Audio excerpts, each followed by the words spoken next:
Hello. Hello, I'm Glenn Hansard and you're watching my interview on, what's it called?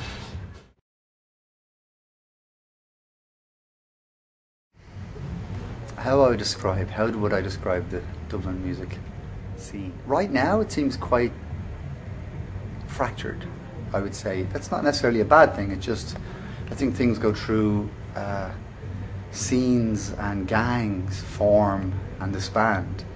And when I was 15, I came over to the Grafton Street. I lived on the north side of the city, and I came over here to play on the street. And I joined a gang.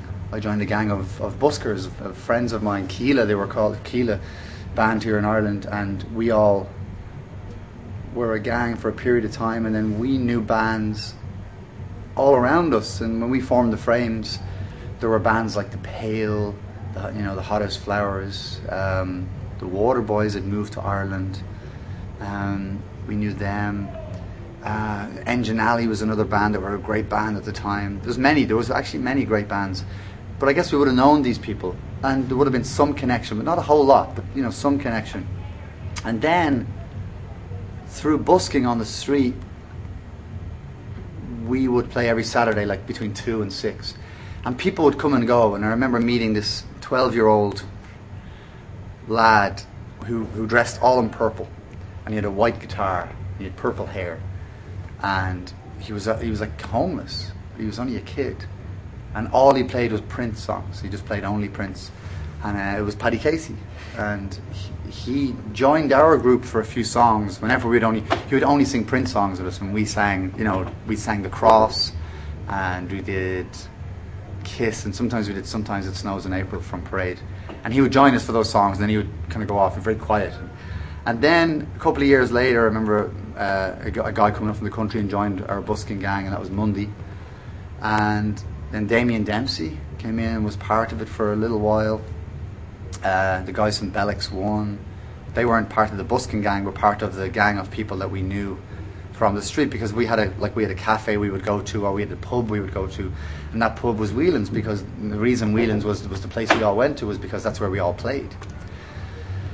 And someone would do a gig and it'd be like, invite all your friends down, and so David Kitt would come down, or Mundy would come, and we'd invite him up to sing a song, and at the end of the night there was so much friendship among all of these people, and advice and sharing of advice. And I really feel that any community, to say music scene, I think it implies a sense of community. And Dublin has been a village and will be a village again, but for a long period during like 5 years ago maybe, it was a real village, and we were all friends, and we would all advise each other on record deals that we had done, or ways to release records independently.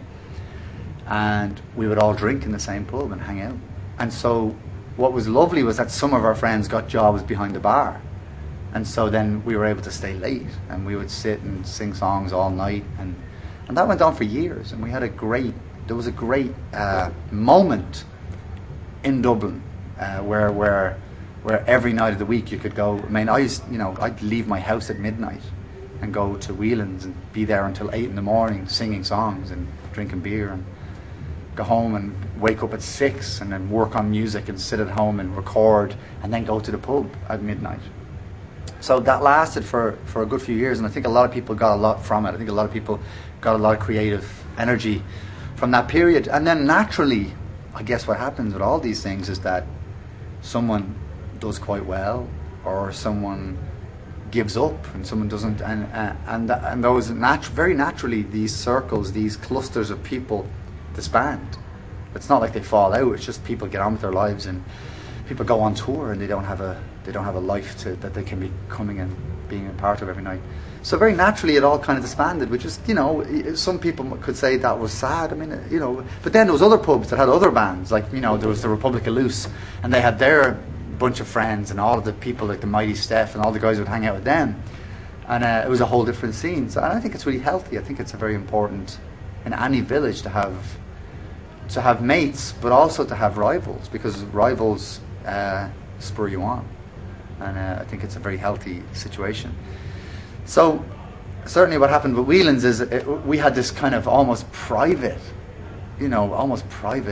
club almost. Like, it wasn't exclusive so much as it was exclusive, I guess, because it was late night and only so many people can drink late night without the police coming, which they came many times.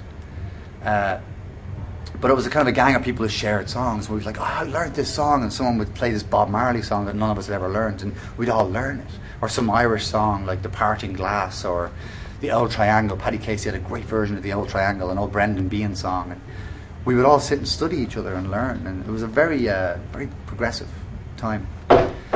And so that period, you know, Paddy released a record and it did really well, and he was doing gigs all over the country. And then what happened, I think, and I could be wrong, but what happened, I think, was that because people became a little bit more successful, a lot more people showed up at the pub, and until the pub was so full that it was unenjoyable to go there, because you couldn't go and just be with your mates. You would go and you would get into conversations, or you'd have an argument with someone who you don't even know, and the core group of people that used to get together and hang out kind of checked out. And so that kind of came to a natural end, although it still happens. I mean, we were up there the other night and met a few old friends, and we sang songs until the morning. It does happen still, but it's definitely less of a regular occurrence. So, to answer your question, what do I think of the Dublin music scene? I think that I think you will always have shift. You'll always have younger bands coming up, older bands going out, either going to other countries or just disbanding and ending. And I think that's a very healthy thing. I think it's I just came back from Africa. I was in Africa for a few weeks, and what I saw down there was a very natural pattern of things that come, things that grow old and die, and things that come up and are taken. And I know it almost sounds a bit kind of cliche, but it's very, very much like that in life, in culture. You know, bands come and they go.